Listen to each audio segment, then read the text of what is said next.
You know, some people enjoy composing their own music, chord by chord, and others are happiest when they come across that one perfect song. Work is not a lot different than that. Whether you prefer building your own workflow or using a pre-made template, with Monday.com, you and the team can work in a way that's comfortable for everyone. Tap the banner to go to Monday.com and build your own amazing workflow, or find an awesome template. No judgment. This week's podcast is brought to you by Detour.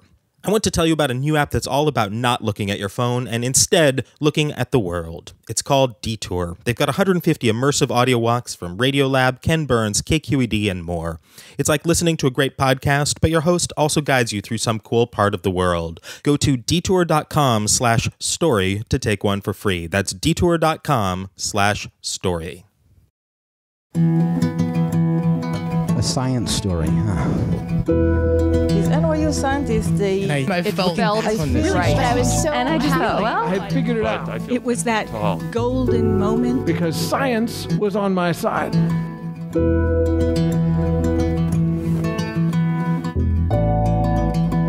Hi everyone, I'm Ben Lilly, and welcome to the Story Collider, where we bring you true personal stories about science. This week we're bringing you stories of symbiosis, from a lighting technician's quest to save a turtle to a scientist's experience as the only black woman aboard a scientific drill vessel on a 2-month voyage. Our first story this week is from Yale Fitzpatrick. It was recorded in January 2017 at Busboys and Poets 5th and K in Washington, D.C. The theme was Expect the Unknown. A lifetime ago, I worked in the theater world. I was a stage manager and a scenic artist, and I did a lot of work with lighting.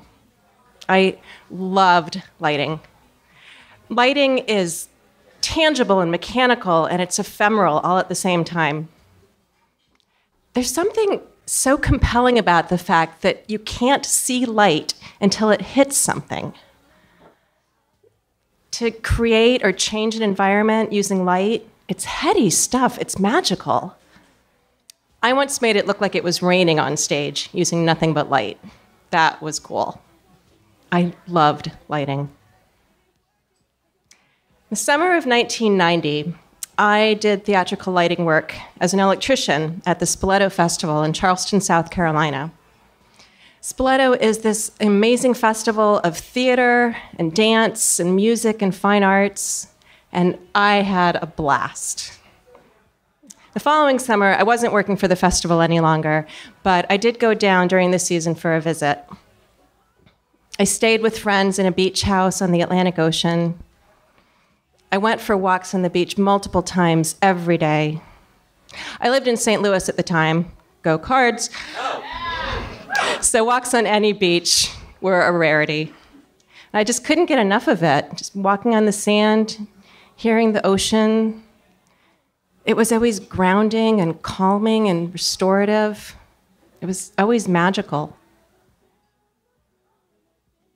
The night before I went back home, my friends threw me a party. It was really sweet of them. It was utterly lovely. But I did sneak out at one point for one last solo walk on the beach. I headed out, going north, with the sound of the water to my right. Now, there was a new moon that night, so it was really dark out. It was almost pitch black. And I don't think there was any other person out on that beach, and it felt like a dream. You know how sometimes if you look into darkness and your eyes start to play tricks on you, and it just feels kind of unreal. You can't really be sure if you're really seeing what you think you're seeing, or if it's kind of a phantom. So that night took on that unreal quality.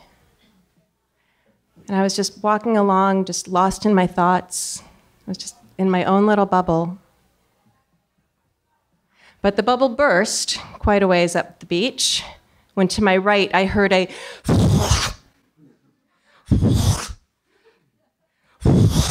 and I looked and I saw this dark, shadowy something coming up out of the water. It scared the shit out of me. I wish I could say I'd been brave. I wish I could say I had stayed to check it out. And who knows, maybe if this had happened today, maybe I would have stayed. Maybe I would have been brave. But all those years ago, I was not brave. I turned and I ran as fast as I could back down to the beach, back to the party. I burst through the door, panting for breath, and I said, "Does anybody have a flashlight?" Oh, this was a party full of theater technicians. So pretty much everybody pulled a mag light off a holster on their belt and held it out. I tried to explain what had happened. I don't know that I was making much sense. I couldn't make sense of what I had just seen. It had all happened so quickly, and it was so dark out there, and I was so scared, and I was so confused. But a group of about half a dozen or so of us went back out and back up the beach. We were half joking, half nervous, not sure what we were going to find. I know there was at least one reference to bad horror movies. And eventually, quite a ways back up the beach, we came upon the large, dark, shadowy something that was still coming up out of the water and up onto the sand. But now there were flashlights, and I could see. We could see. It was a giant sea turtle. Now, one of our group, a woman named Missy, instantly took charge. I'd only met Missy that night, but she seemed to know what she was talking about. Or she seemed to at least be confident in her knowledge. So I and all of us really followed her lead. Missy said that, first of all, we could not have the flashlights on the turtle, that it would freak this animal out.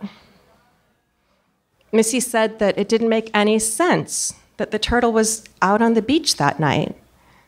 She said that sea turtles come out of the water to lay their eggs, but they do it when there's a full moon, and there was a new moon that night.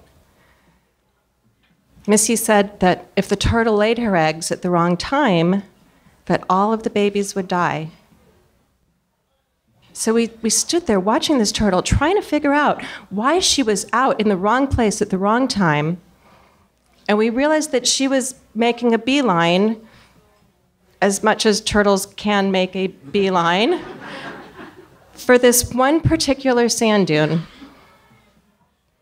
or more precisely, for a street light that was behind the dune.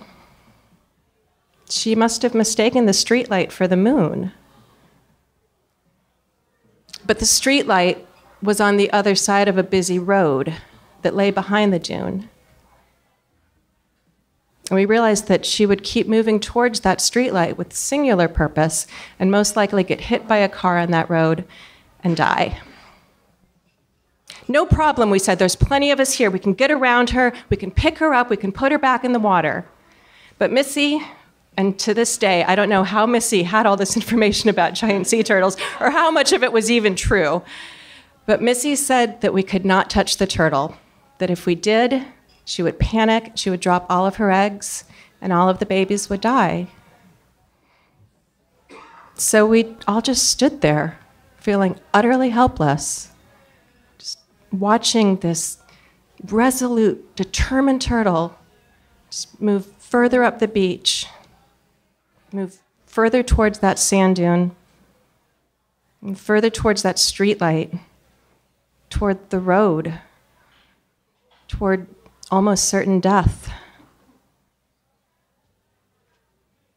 And we just stood there feeling utterly helpless for quite some time.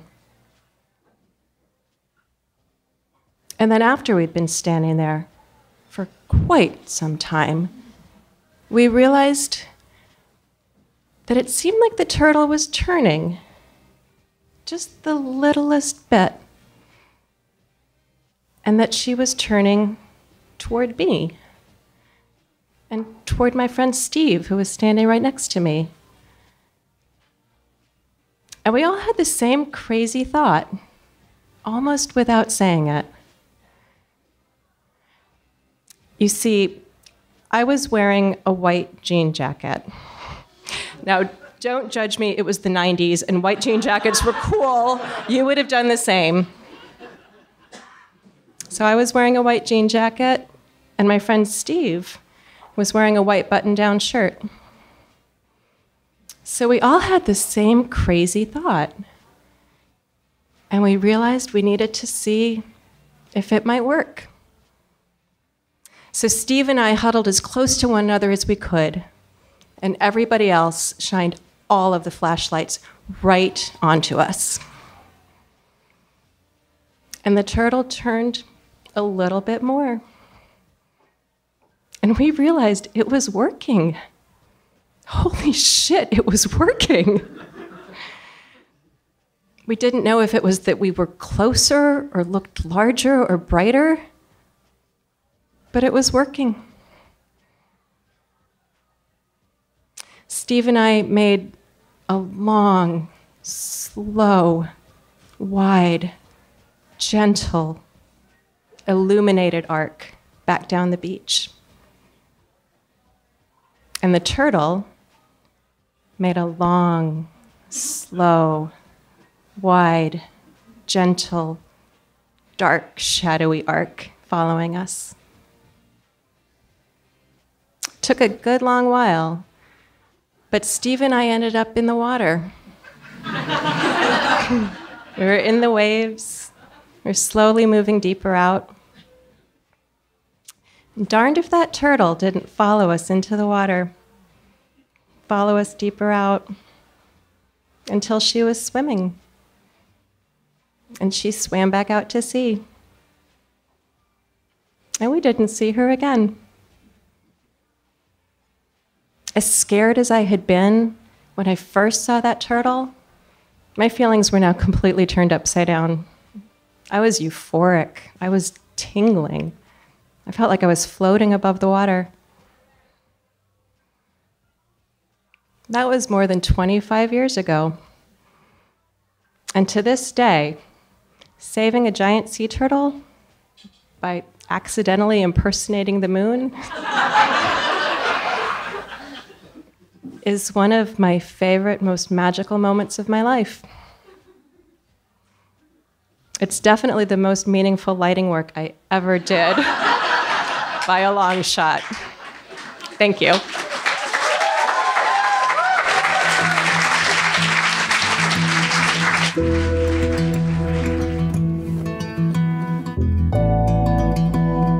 That was Yael Fitzpatrick. Yael is an art director, publications designer, sometime writer, and science communicator. Currently, she is the manager of design and branding for the American Geophysical Union, and previously was art director for the Science family of journals. Stay tuned for our next story after this message from our sponsor.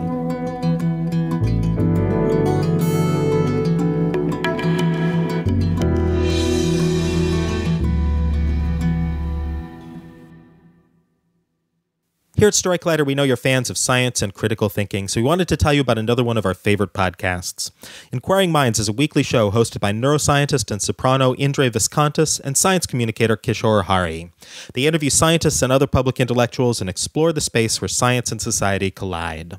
Their episodes have featured amazing guests like Neil deGrasse Tyson, Mary Roach, Dan Ariely, and Maria Konnikova, talking about things like how motivation works, what con men have in common, what's really in your gut, and what scientists can do to help solve problems like the water crisis in Flint, Michigan. Inquiring Minds is informative, challenging, and entertaining. You should definitely check them out and subscribe now on iTunes or wherever you get your podcasts. You'll be more informed and better equipped to hold your own the next time you hear someone stake a claim on an alternative fact. And in addition, you can look up the past Story Collider episodes by Indre and Kishore. They are both highly worth listening to.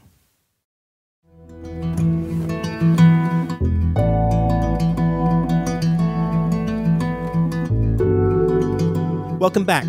Our second story today is from Dawn Wright. It was recorded in December 2016 at Rickshaw Stop in San Francisco, California. This show is produced in conjunction with the American Geosciences Association Conference and in partnership with Springer Nature's Before the Abstract podcast, which you can find at beforetheabstract.com.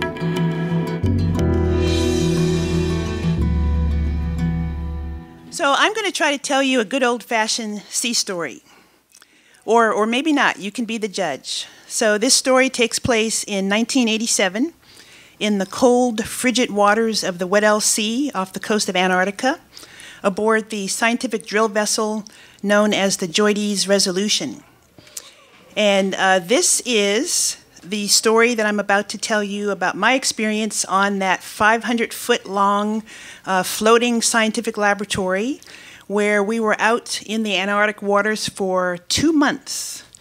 And we were completely away from our family, completely away from our friends, and to me it felt like I was completely away from the entire rest of the world. And this was my first time out there. It was a fascinating experience. Out of about 110 people aboard this floating scientific laboratory, only about 10 of us were women, and only one of us, me, was an African American woman. So on this first voyage for me, I was a little fearful, I was a little intimidated, but I was also super exhilarated, super excited, because the stakes were really high for me personally and professionally. I really wanted to make good on this first expedition, and I really wanted to be accepted. Now, this scientific laboratory is one of a kind, and it's still out there on the world's oceans. It can lower miles of drilling pipe all the way through the entire depth of the oceans and then drill, baby drill, into the sediments and the rocks to go even further. And what we were doing out there was we were drilling for science. We were taking cores for science, not for oil. And one of the things that we were trying to accomplish out there in the Antarctic was to reconstruct the paleoceanographic history of the Antarctic continent. And that included also understanding when the first ice sheets formed and how permanent they were. So this was actually a climate change study way back in 1987. And because we were trying to retrieve these cores from, we were in water depths of around 5,000 meters or 3 miles. So we had to be anchored to the seafloor for several hours in order to get those cores. Now, normally this is okay to be anchored to the seafloor for several hours on end, particularly if you're working in the mid-latitudes in warmer, calmer waters. But we were so far south in the Antarctic that we had to have a whole other vessel with us at all times. And the ship that we had with us was called the Maersk Master, an incredible ship from Denmark. And what this ship did was to literally lasso and drag out of the way icebergs to save us, to keep us safe. This ship was amazing to see in action. It would put down the big, huge rope at one end of the iceberg, and it would steam around to the other end, pick up the rope, and then drag that baby out of the way while we were still anchored on the seafloor. And one of the biggest icebergs that the Maersk saved us from was affectionately called Kyle Field, because this particular iceberg was literally the size of the Texas A&M football stadium. Texas A&M was the scientific operator for our expedition. And then there was this one guy on the Maersk Master who was an artist as well. And he would take the leavings of the sediments that we would core, there'd be some that would drop on the floor, and he took a scoop of those sediments and he put them into his little firing kiln on the Maersk, and he made a little penguin out of those sediments, and he painted the penguin, and then he gave the penguin to me. So that is one of my most cherished possessions. I was supposed to bring it with me tonight to show you, but I forgot. It's on Instagram, though. Now, getting back to the story, we were working 12-hour shifts out there on that drilling vessel, and during those 12-hour shifts, I would get to know the other scientists pretty well. But I actually spent most of my time with my fellow technicians and with the drilling crew. And this was especially during breaks, and then after we would get off duty and we would hang out, for our 12 hours off.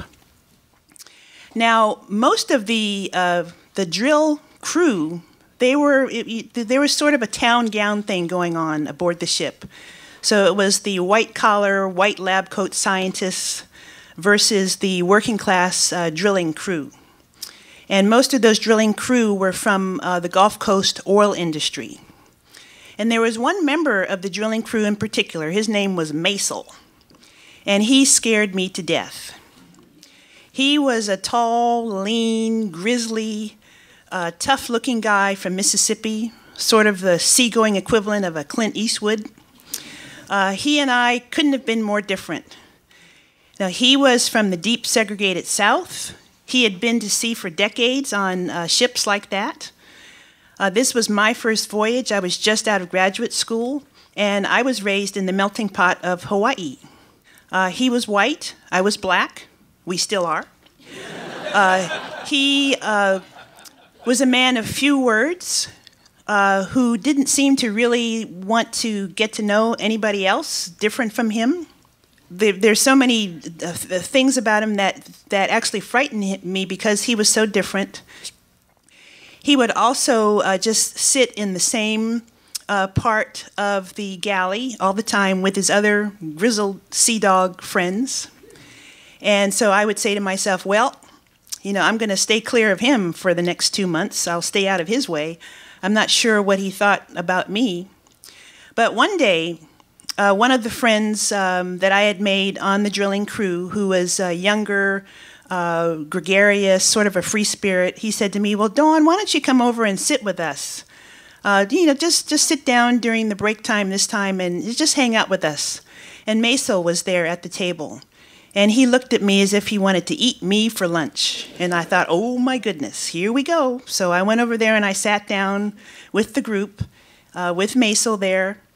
And Maisel proceeded to tell all of these great stories about his other adventures at sea. Just fantastic stories. We were really enjoying them. And he was telling all these great jokes. And the jokes were clever and they were clean. And we were just having a good time listening to his stories and his jokes. And then he started asking me questions. He asked me about where I was from and what I had been studying in school and how did I like being out there for the first time at sea with them. So it turned out that Maisel and I would spend a lot more time together on these coffee breaks in the galley. We started to hang out together. And even after we got off shift, we would go and watch movies together. And I learned to like the kind of movies that he liked, which were, of course, the tough guy action Arnold Schwarzenegger movies. Because there was no way that we were going to watch my Disney movies. So that was not going to fly. So people saw this unlikely friendship that was forming between us on the ship, and it actually helped to broaden the circle of friends that I was making on the ship. And so that was a wonderful experience. It was great to see the fear that I had of this man turn into friendship and to be rewarded for stepping out of my comfort zone to get to know somebody who was so completely different from me. And I think he was rewarded as well. And then there was this other part of our relationship which was really fun, which was our common love of practical jokes. So he would think of all of these great practical jokes, and then he would let me in on it. He would say, Dawn, I'm going to do this. You just sit back and watch. And I can't do a Mississippi accent to do it justice, but that's sort of like the way he was talking. Now, you just sit right there and you watch what's going to happen. It's going to be good. And the nice thing about this is he was the one doing the jokes. So if there was any retribution, I didn't have to worry about a thing because it wasn't me doing it. But I was in on it. And our favorite joke together was the old rubber snake in the ice machine in the galley joke. So he would take this long rubber snake and he would put it in the ice machine. And then he'd say, okay, Dawn, sit back and watch the action. This is going to be good. And we would sit back and have the best time watching these big, burly drilling guys who were coming to get ice for their big, burly mugs that they were going to take out onto the drilling floor with them, open the door, and then jump back 5 feet, scared to death because of the snake in the ice machine. And that was good. That was fun. So in terms of my broader circle of friends, because of my friendship with Maisel, that circle went all the way up to the top, to the captain of the ship. And so the captain of the ship would let me actually sit in his chair on the bridge. So that was a real honor because absolutely no one was allowed to sit in the captain's chair while he was on the bridge.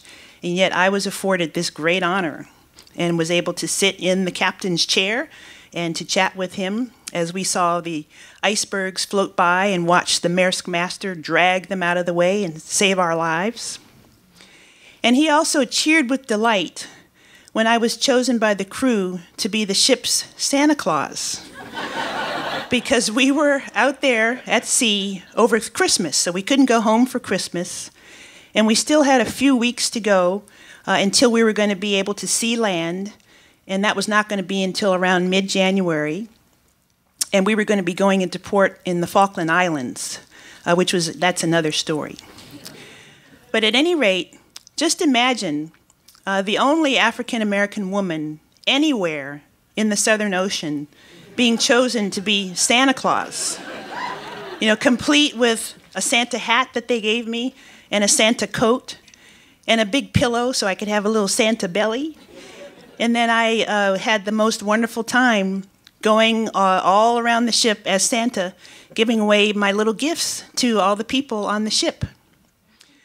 So I just wanted to share this story about overcoming fear of someone who is completely different from you. And I think it's related to Susan's story in a way. I thought about telling this story, particularly in the wake of the U.S. presidential election, and so many of us are thinking about these kinds of things these days. Now, when I got off the ship after that first expedition, I was way more confident. I was way more aware of different kinds of people. I was even more adventurous. And I would see Maisel several more times over the course of about 3 years as I continued to work on that scientific drill vessel. But after I left working on the vessel to go back to school for my PhD, I would never see Maisel ever again. I've not seen him again. But that first friendship with him taught me so much. It was so special, gave me so much confidence. And it has actually stayed with me throughout my entire professional life. And it's been a real treasure. And of course, it will continue to stay with me. And so it can be for those of us who go down to the sea in ships for science. And I thank you very much and wish you a happy holidays.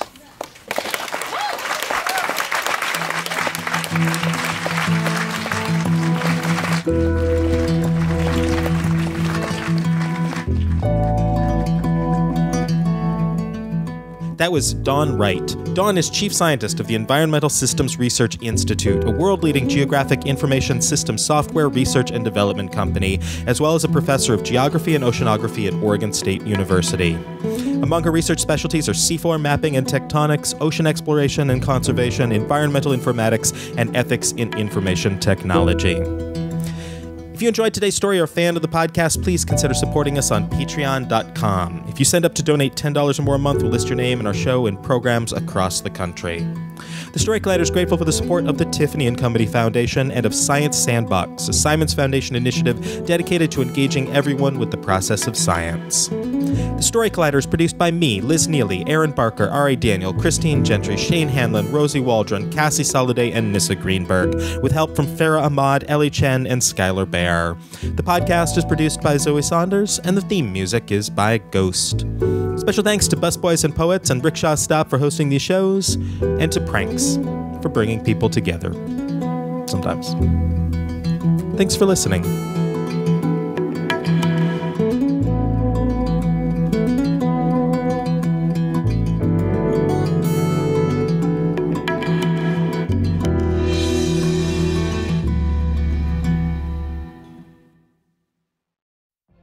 What if you could have a career where the opportunities are as vast as our nation, where it's not about mission statements, but a shared mission? At U.S. Customs and Border Protection, we go beyond to protect more than borders. From ship to shore, air to ground, cities to local communities, CBP agents and officers are keeping people safe. Join U.S. Customs and Border Protection and go beyond for something far greater than yourself. Learn more at cbp.gov/careers.